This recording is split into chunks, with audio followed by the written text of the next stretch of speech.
You are listening to Topic Rehab, and tonight we're going to start off the show with a topic that has been stuck in my head for the last few days.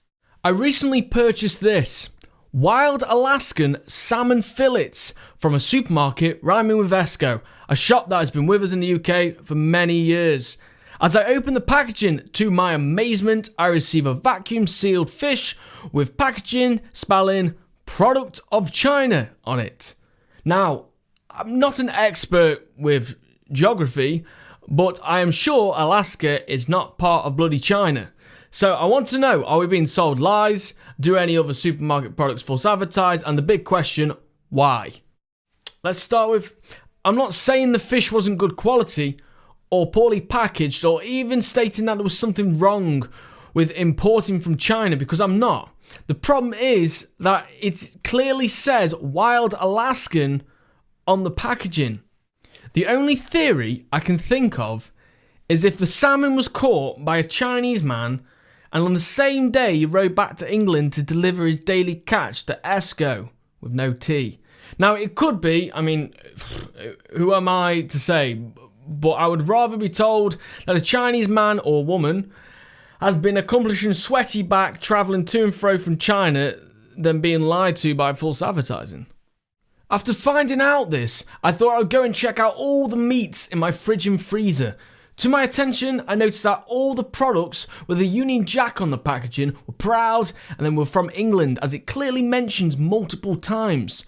With the products that did not have any sort of decoration on their packaging would hide, let's say, their product origin in small print written on the back. Why not put a Chinese or Indian flag on the packaging of my food? If it's from there, at least I don't have to go looking for it. Oh, and by the way, when I say small print, it's a good job I had my glasses on.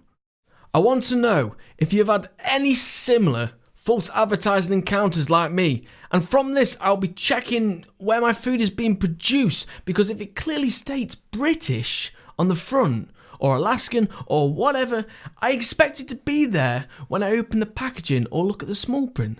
Supermarkets, don't hide where you buy your food from, be proud of its origin, and don't lie to your customers. I want to bring another topic to the table today, and it's got me thinking recently. The other day I watched a video on YouTube of a disabled youth explaining how hard it is to get around a city to an ordinary specific location. And this got me thinking, how difficult would it be on a normal day to find the facilities and use them if I was disabled? Coming back to this in a minute, I was reading an article on how there is a demand for unisex or cross-gender or cross-dresser toilets. Now, I personally have no problems with seeing a man dressed in a dress using urinals in the toilet. Who am I to judge? But what got me is that there's such a high demand to make sure that there is a disabled toilet in all public places, but there is still many places that are not disabled friendly. Now, there are many ways you can talk about this topic. I would like to talk about how, if there is now only a high demand, why wasn't there before? Now, I understand that being different is not frowned upon anymore as it used to be, but you could argue that a person who is disabled did not have a choice in the matter, so money should be spent on them having facilities. Saying this, a lot of people who are cross-dressers, etc., are in fact born with the mentality of the other gender. So what makes them different to someone disabled asking for suitable toilets? So the question is, what type of toilet facilities should be built first? I want to know what you guys have to say. You have been listening to Topic Rehab.